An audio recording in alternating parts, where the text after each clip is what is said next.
Hello everyone, this is Jotto, and I'm not dead. Yeah, it's been a couple of weeks since I've actually uploaded anything.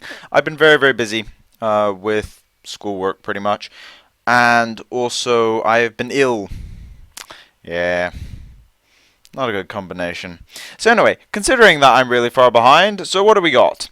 Well, we got a patch that came out yesterday, so I'm not that far behind on this one, although we have known about the changes for ages, and this is a massive balance patch, actually.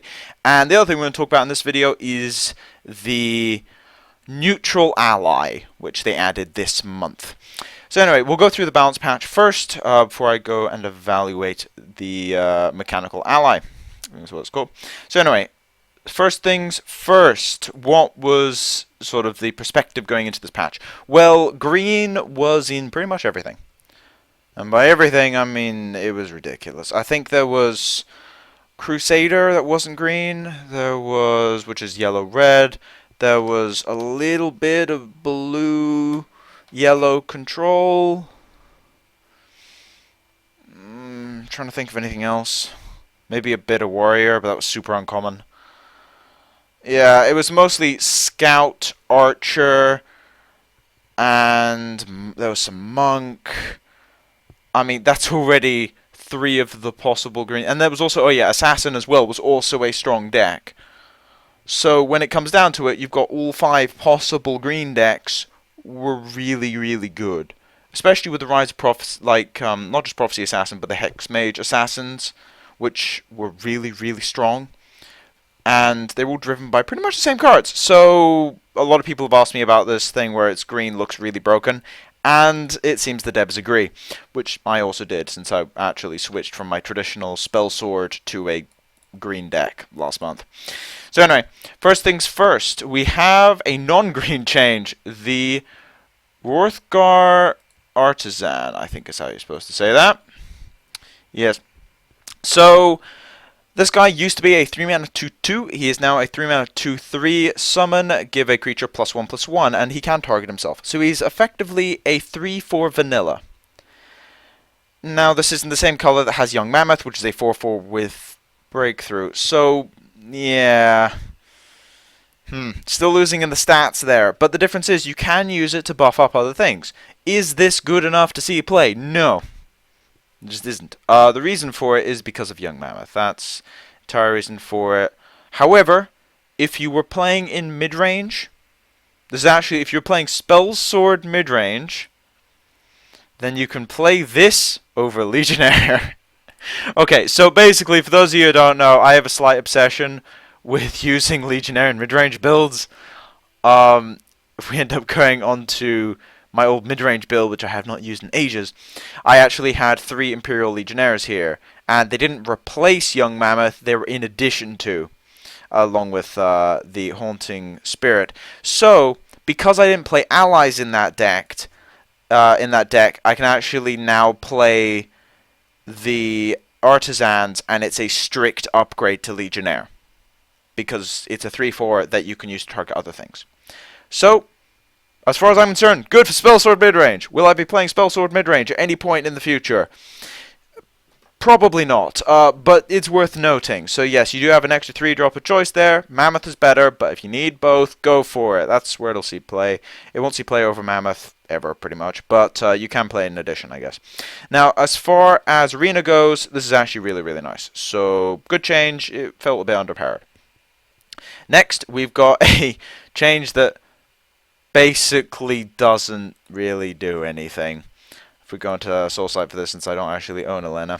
So Elena Pennock was a 6-mana 1/1 with lethal and summon, deal 1 damage to a creature. It now deals 1 damage to anything, which I feel like it should have done before. But anyway, so Elena Pennock is a card that sees some play in a lot of more control-y Archer builds, which, for what it's worth, Archer probably will be a bit more polarized towards the slower builds instead of the faster ones because of the nerfs to other things. Could be wrong on that, but anyway. So, Pennock overall will be better.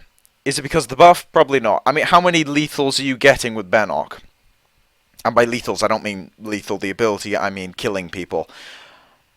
And fortunately doesn't have lethal on players, which would be hilarious. But yeah, so Benok is actually just slightly better, but overall she's pretty unconditional removal outside of ward, and as a result, she's a decent card. And the buff is kind of just like a nudge to let people know, hey, this card's decent, and some people are playing it. You should give it a try. Yeah, Elena is actually just a really nice card, and I think she is quite underplayed. Next, we've got Volland, which I actually is a red card, right? I was like, is it red or neutral? Shows how little I've seen this card. Yeah, Volland is a card that I have not seen in ages. I think I've picked it in Arena twice, and that's the only time I've ever seen it in play. So, what does it do? Well, it's 8 mana, support, 2 uses, and you can activate to give a creature +4/+3, and now it gives it breakthrough. Is that enough to make it see play? No, not even close. Basically, you spend 8 mana to give +4/+4, and 8 mana for just 8/8 in stats isn't even good enough. So having a unique support that requires you to have a creature that can attack in play pretty much is just terrible. So Volland is an awful card still, and it will just not see play in its current setup. So don't even have a look at it. The buff does not do anything. Now onto a buff which is actually really nice is the Morkel Gatekeeper. Now this is a 3 mana 2/2, and it now has Prophecy and also has Guard. And when you play it, or when it enters play, you give a creature +2/+0. Now it can target itself. So before this didn't have Prophecy, which was a bit awkward, but now it means that you can play that self-harming deck, the Battle Mage that self-harms itself and then plays a whole bunch of Prophecies, and now you have an extra Prophecy. And it's also a pretty decent card. A lot of people were trying it out, and it just wasn't quite making it, but now with the Prophecy, because you're playing such a high Prophecy count anyway, it just increases it. So you end up with this critical mass of prophecies where you can self-damage yourself using a lot of the stuff in red, and you can actually just proc prophecies constantly now. And this one in particular actually helps you a lot with things like what's actually called the 3 mana spell, Raiding Party, there you go.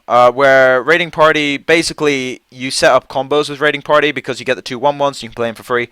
So you set them up for combos later, and Gatekeeper gives you an extra one, because then that's 3 mana, 2/2 guard, plus a 3/1 with charge, so you can use that as removal. So, yeah, basically that's another combo for Raiding Party, which is nice, and I actually really like this little buff, which okay, I'm not sure if this is a little buff. Prophecy is always a bit hard to gauge in terms of how much of a strength boost it is, because it often depends on how large the card is. Although it does mean that you can actually end up getting a second defensive prophecy. You've got Cast Out, and you've got Gatekeeper now. So, yeah, Battle Mage is actually looking pretty good coming out of this with just the minor buff, since it was already a decent deck.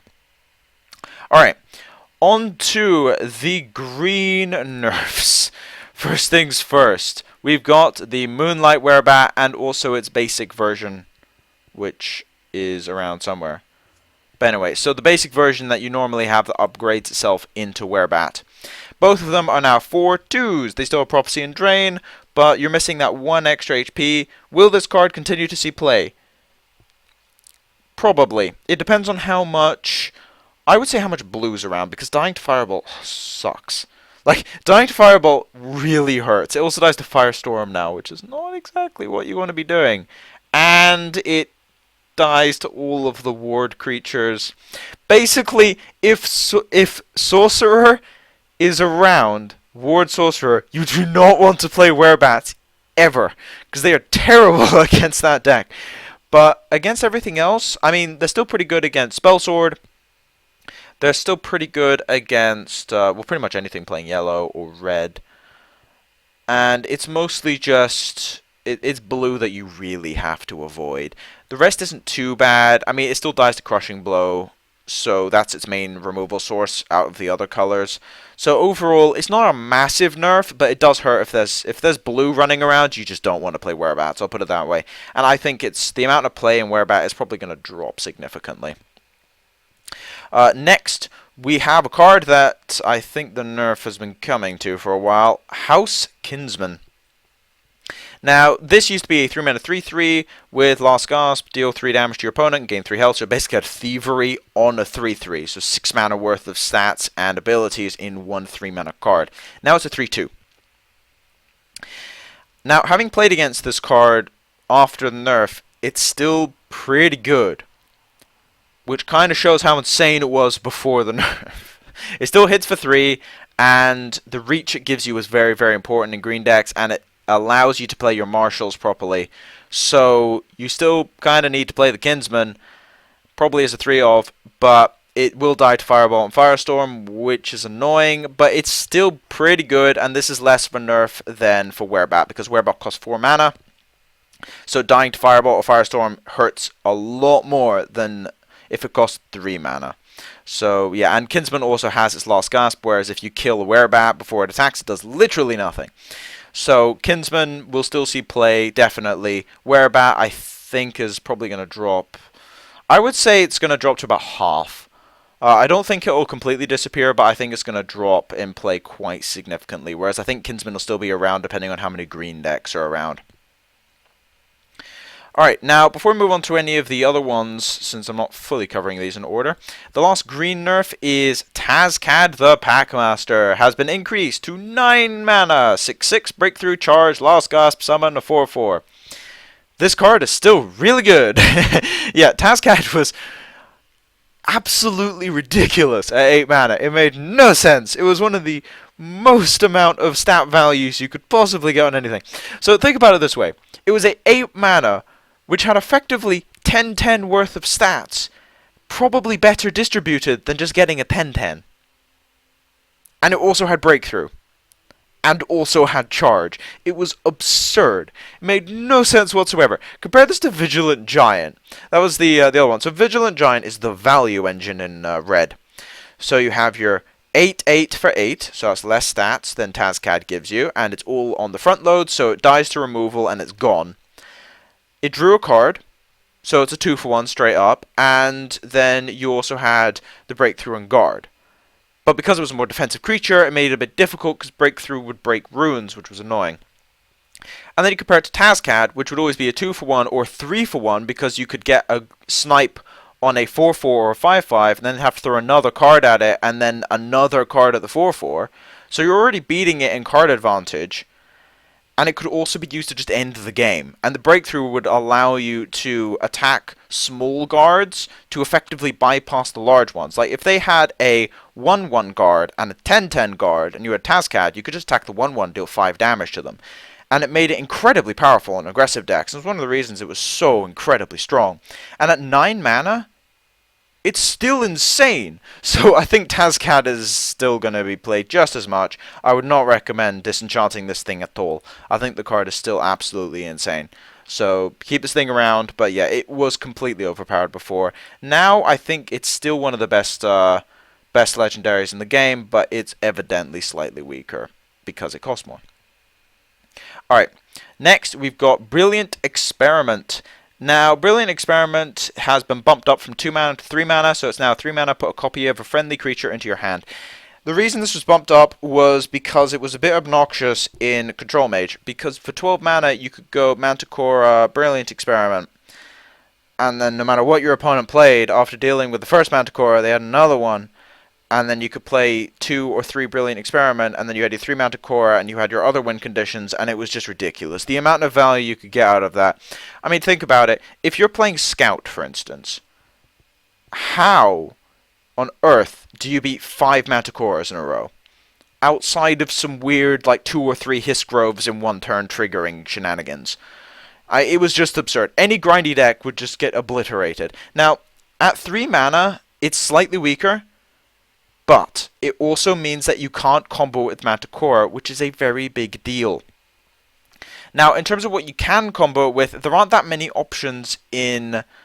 I mean, if we just look at the 9 mana stuff, there's pretty much... I mean, it's pretty much just Atromancer, and I think that's it. Yeah, I mean, out of the creatures, it's just Atromancer. It doesn't combo with Mirac, well, it never did. It doesn't combo with Manticora. And it doesn't combo with any of the other stuff really anymore. I guess you can use it with Dragon Priest, but we'll get back to him because he also got hit in this particular Archmage, I guess, but that's a bit weird because that's a Last Gasp, not a summon effect, so you're not really using it much. The card that it still can be used with very effectively would be Agron, because you can still go Agron, get a copy of it for 7 mana, which is very, very nice.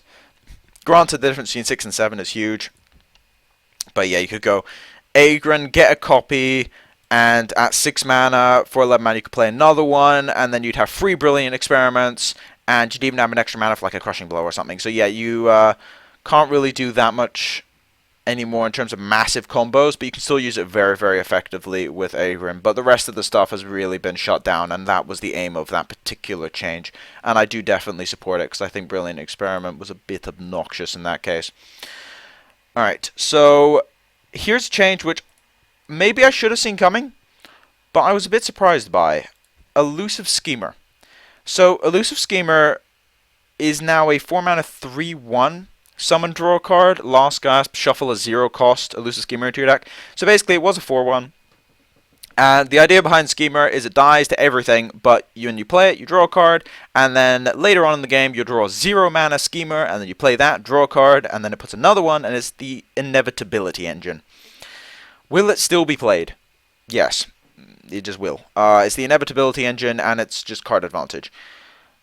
Do I know why they nerfed it? Yes, and I think the reason for it is not necessarily just because the Schemer was too good, because that's maybe not the case. I think Schemer was maybe slightly too good, but I wouldn't have put it on the chopping block. I think the reason they've actually targeted it is because the 4-drop slot in blue is a little bit sketchy, and they wanted to have a weakness. So if we look at the 4-drop slot, if we look at the creatures specifically, because that's, I mean, you want to play on curve. You got Breton Conjurer. Yeah, there are some ward decks, but outside of the ward decks, it's awkward. It just doesn't work. I mean, it dies to random things like Execute, and it gets silenced, and then you're sad. So, there's stuff like that, which is very, very awkward. Dres Tormentor, that's gimmicky. Dres Renegade, 4/4 guard for 4, that's really bad. Ash Servant, that's not bad. It's a decent amount of value, but it's not as much as you really want to be getting. I mean, you're still kind of getting your, like, you're getting your 4 damage out of 4 mana, which isn't brilliant. So Ash Servant is also a little awkward in that regard, which is why it doesn't seem that much play. Baron is not very good. The rest are all spells. Ice Wraith is awkward. So it was basically Elusive Schemer, and you only had Elusive Schemer and then Lightning Bolt as your spell, and Royal Sage only works in aggressive decks, and Tome you didn't actually play in your deck. You ended up just getting off of ward triggers. So Schemer was your option. Now it's been weakened, which gives blue decks a hole as far as 4-drops goes. Now, how do you solve this problem with blue decks? Well, you have to use other colors. Now, as far as yellow's concerned, you've got Hive Defender, which is really, really nice, and you've got Paladin, which pretty much fills up the curve entirely there, and out of Sorcerer, that's a little sketchier. You've got Warden, you've got Lucian, and that's pretty much it. Preserver kind of counts, but Preserver's more of like a 7-drop that costs 4 mana. So, yeah, that's a big weakness. Now, if you're playing Mage, you can just replace it straight up. Playing the other colors, though, it's a little awkward, and that's why I think they changed it, because it's not necessarily too powerful, but it means they can give blue a direct weakness. And that's probably a good thing, because it means you can't just play on curve playing blue control and then use your other color as sort of just supplementary control and then late game win conditions like you can with Mage sometimes. So now you've got a bit of a weakness in your curve. So I see why they did it, but I'm not sure if I entirely agree with it. Now, speaking of change that I'm not sure I entirely agree with, we've got Divine Fervor, if I can find it.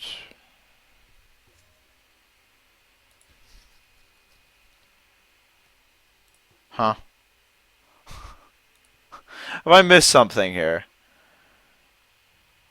What? That's weird. But anyway, so Divine Fervor, has it been removed or something because it just got bugged out? That would explain why I haven't actually seen it at all. But anyway, so Divine Fervor got its cost bumped up to 5, which a lot of people have been asking for for a while, and it doesn't seem to be in my collection anymore. Well, that's awkward. But anyway, so it got its cost bumped up to 5, which a lot of people have actually asked for. There it is. Oh, I was searching at 4. Wow, I'm stupid. Anyway, so why did it get the cost increase? Now, I think the reason for this was twofold. One, in Arena, silly. Anyone that's playing against Divine Fervor in Arena, you just want to commit suicide. It's horrible. It is one of the most overpowered cards in Arena by far. But the other reason is it pretty much was running rampant at lower ranks, where everyone just cross through Divine Fervors, throws 47 other cards in the deck, and just plays your Divine Fervor deck. And whenever you draw Divine Fervor at lower ranks, you just play them and you win. So, yeah, it was causing some serious problems at lower ranks especially, and I think that's why they changed it. Now, at higher ranks, was it too strong? I don't think so, but it did result in some really stupid games. I have played a lot of games with 2 Fervors on one side, 3 on the other, and it gets insane. Do I think they should have changed it? I'm not sure. I think maybe they should have, because it was resulting in a bit of a you play Fervor, or you play removal for supports, or you play a third deck that beats the support removal, and it was like this weird triangle, and that could maybe get worse over time. Maybe. But I'm not sure. Now, what this does do, which I actually think is quite nice, is it opens up some of the other 4-mana supports that the other colors have access to, like Thieves' Den.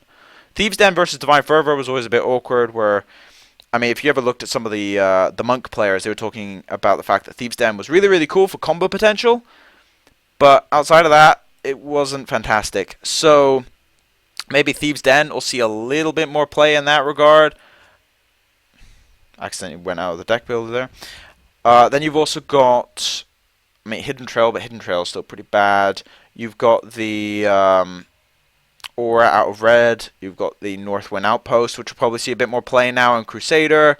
Maybe focus a bit more on the red creatures there in Crusader so you get the boost. And overall, I think this is probably a good change, although I am a little surprised that they actually made the change, because I thought they had almost agreed with themselves that they weren't going to make it, since if they were going to change it, I expected they would have changed it a while ago. Alright, next on to a change which I did not see coming in any way. Dunmore Nyteblayde.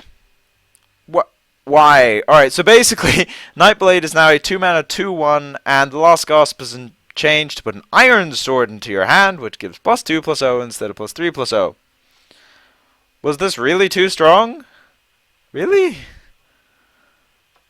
I mean, it was a bit weird that a 2-attack creature gave you a 3-attack sword, but really? I mean, come on! Was this necessary? Maybe? I mean, it helps with arena balance a bit, but I mean, the card was seeing a little bit of constructed play. Not an overwhelming amount. It was seeing a decent amount, I guess. But nowhere near enough to warrant nerf, unless I've missed some ridiculous, like, top 5 legend were all playing the same deck and have 3 Nyteblades in it. This change confuses me, and that's pretty much all I'm going to say about it. I mean, it will make Arena a little bit better because it's a common and it's weaker and it's in blue. But overall, that makes no sense to me. So, yeah, moving on. Next, we've got the Healing Potion cards have been upped to 2 mana. So now it's 2 mana Prophecy, gain 5. Sure. Was this really necessary? I mean, I guess healing was a bit too easy, and they want to encourage you to play other forms of healing, like Profiteer and Tribune. I guess that's why? I'm a bit surprised that Control got hit so much. Maybe it's because they're nerfing all the green decks down a bit, the aggro green decks, so they want Control to run rampant. But, I mean, Control received 3 separate nerfs in this patch. We'll get to the last one after this. And I'm a bit surprised. And by Control, I mean Control Mage specifically. So the blue-yellow variant. And I'm not entirely sure if they should have hit it as hard as they did. I mean, I'm playing other Control decks now. I'm actually having a lot of fun with Spellsword Control currently. So there's that. But I'm a little surprised that they hit Healing Potion of all cards. So, yeah, maybe healing was a little too easy, I guess. I mean, with the 1 mana spell as well, you could play them for free off Agrin, and you could keep recurring them. I guess maybe it was too much. I'm a little surprised there. It does reduce the amount of defensive prophecies that yellow gives you, which is probably a good thing, since healing potion's a bit awkward now. But I'm not sure about this one. I'm not sure about the healing potion one. Now, on to the last change. At least I think it's the last change. Yes, it is. And the most controversial one by a reasonable margin. Nahrin Dragon Priest has been radically changed. It is now a 9 mana 5/5, and when you play him, you get to draw a sorry. You get to draw a card and reduce its cost to 0. This is so much weaker than the previous version, it's actually kind of shocking. So, what the previous version did, if I just have a drink here. Still recovering from the flu, so my voice is a little bit raspy. But what the previous version did was it was a 10 mana 5/5, and it reduced the cost of the next card you played to 0. Which meant you could go turn 10 Dragon Priest Odoving. And then you just win the game. So that's basically what they were trying to stop, because it seemed a little insane. But this version's way weaker. Now, does it still generate value? Yes, because it reduces the cost permanently. Which is nice, because it means you can use it in combo later. Will it still see play? That's a very good question. I'm not entirely sure. Now, you can go Dragon Priest Brilliant Experiment and keep looping those, I guess. But that seems really kind of meh. That seems bad, in my opinion. I mean, yeah, I'm not sold. I think it might still see play as a value card, but it's nowhere near the previous. Now, you could still get lucky and draw the right card, and then you're plain sailing, but I don't think that it's really that good anymore. It's not very efficient, and it's a long-winded 2-for-1. Because it'll probably trade with a card, and then it drew a card, so that's great. But, I mean, Wamasu's technically a 2-for-1, and that doesn't really see any play. So, yeah, I'm going to say that it's probably not going to see play. I could be wrong, but, I mean, it's only a 1-of in the deck anyway, so it's not like it's a massive shift. But unlike Tazcad, which I don't think the nerf actually affects that much, I think Dragon Priest is probably going to get dropped from the lists. I could be wrong, but I think it probably will get dropped. So that's the individual changes. Now, that's not the entirety of the video, though, because we have a new card to talk about. Yeah, so basically they had an ally for every single color, but they did not have a neutral ally. So now we've got one. Mechanical Ally, 3 mana 3/3 epic. Because all the new cards are epics, I guess. It's really weird though. We have an ally that's an epic. That just, it doesn't sit right. I mean, for the sake of draft, it's kind of nice because it means you won't see these things constantly, but it's just odd to me. But anyway, so it's a Dwemer, and it's a neutral. And when you play the Mechanical Ally, you can summon a Spider Worker if the top card of your deck is a neutral. Now, for reference, a Spider Worker, actually, it's the 2 mana one, right? That draws a card. Aha! I'm still getting used to the Dwemer names because you don't really see them very frequently. So basically, what it does is 3 mana 3/3.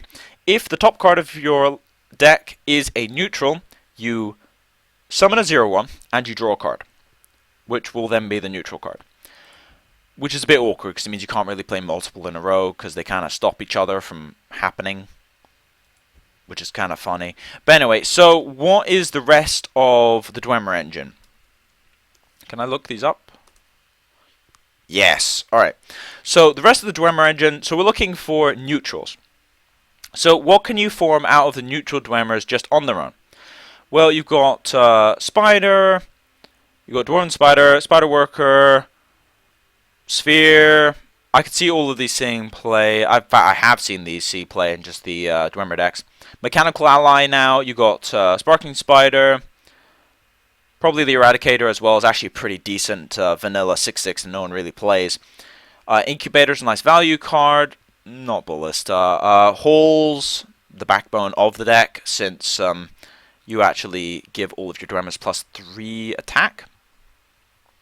Ageless Automaton seems a bit sketchy, and Centurion is So you've got a decent core of, I would say, about, what, 15, 20, probably about 26 to 30 neutral Dwemmers. So what do you do for the rest of the deck? Well, in terms of neutrals, you got Crushing Blow, Slaughterfish Summoning, maybe? You'd be struggling to get it above about 35, I think. So now you've got 35 neutral cards and 15 colored cards. Now, keep in mind you can pick those two colors because you're playing effectively a 3-color deck in this case because you're relying a lot on neutrals. So that's a decent hit rate. Now, is it worth playing if you have, say, a 70% chance of hitting? I would say yes. The reason I'd say yes is because it basically becomes a 3-4 draw card in terms of stat line. However, it also has the Dwemer tag on both of its parts, which gets ridiculous when you include it with Holes of the Dwemer. Because then, if you have a Holes of the Dwemer in play, it becomes a 6-3 and a 3-1. And if you have 2 holes in play, it just escalates. And that's kind of how the Dwemer decks work. Now, will this work overall? I'm not sure, because a lot of the Dwemer decks that already existed were, I would say, about half of the deck were reliant on colored cards. There was a Assassin Dwemer deck that was about 60-40 colored cards to neutrals, which is a bit awkward. So I'm not entirely sure this will work. It's possible. I think it's doable. Do I think it will be successful? No. I think there needs to be more support in terms of neutrals. Not in terms of Dwemmers, but in terms of neutral cards that work well with other neutral cards. Because right now we only really have Crushing Blow as the neutral card that kind of works well, and I guess Slaughterfish Summoning. So, yeah, I don't think it'll work. However, in the future, I think Mechanical Ally will show up at some point. It's a bit awkward having an ally that's an epic, though. So, what do I think of this patch overall, including the Mechanical Ally in it, I guess? I think this is a massive balance patch. It's a lot of changes. I think the overall amount of changes was, what, 4, 8, 12, technically 15, but 2 of those are basics. So we end up with 13 changes, which is a lot. And then the new cards, so I guess 14. That's a lot of changes in one patch, and I think it should shake up the metagame a significant amount. What do I think is coming out of it? Well, the green decks are all getting significantly weaker. I think the Burn and Pillage decks are still going to be really, really good. I think that Control Spellsword is really, really nice, actually. I've been playing that recently, and it seems to have fairly good matchups overall. Outside of that, it's a bit of a brewer's paradise, to be honest, because a lot of the green decks that were highly oppressive when it came to random rogue brewers have been nerfed down, and so has Control Mage, which was the sort of stable control deck. Which means, I mean, go for it, whatever you actually want to try. There's a couple Sorcerer decks that are really, really strong, and there's also a couple Warrior decks that are potentially really, really good. And outside of that, the red aggro decks running Burn and Pillage can potentially cause a lot of damage, but we'll have to see. It's a bit hard to gauge because a lot of the pillars of the format were sort of just not necessarily wiped out, but all of them were lowered. And when the power standard gets lowered, you end up with a lot of competition for what's going to be the next best build, and that's kind of where we are right now. And I'm really curious to see where it comes out. Now, in terms of the green decks, I think that Archer will still be around as a slower variant, maybe something akin to what I was playing in top 10 last season. I played a much slower build that would probably be quite good with even with some of the nerfs. I'd have to retweak it a bit though, obviously. I think Scout's still going to be pretty good since a lot of the deck is untouched. It's mostly just the Werebat that affects that. I think Monk gets hit the hardest, to be honest, because I mean Monk is already on a bit of a timer in game, so they can't really push the extra damage, and now they can't rely on Divine Fervor as much. So I think Monk gets hit the hardest, and I think probably Scout gets hit the least. Or maybe Assassin. Yeah, maybe Assassin, actually, because Werebat getting nerfed does hurt, but you still have Ward for the whereabouts, which is nice, and also the direct damage from House Kinsmen is still enough to make it see play. So I think Assassin will be very, very good still. So the green decks overall will be a little bit weaker. They might not all be tier 1 anymore, but in general I think they're all going to be pretty good, outside of maybe Monk, but I could be wrong there. So anyway, that's my entire patch review. Thank you all for watching. If you like the content, please subscribe. If you have any feedback, want to ask me any questions, put it in the comment section below. But as for now, it's been Jotto, signing off.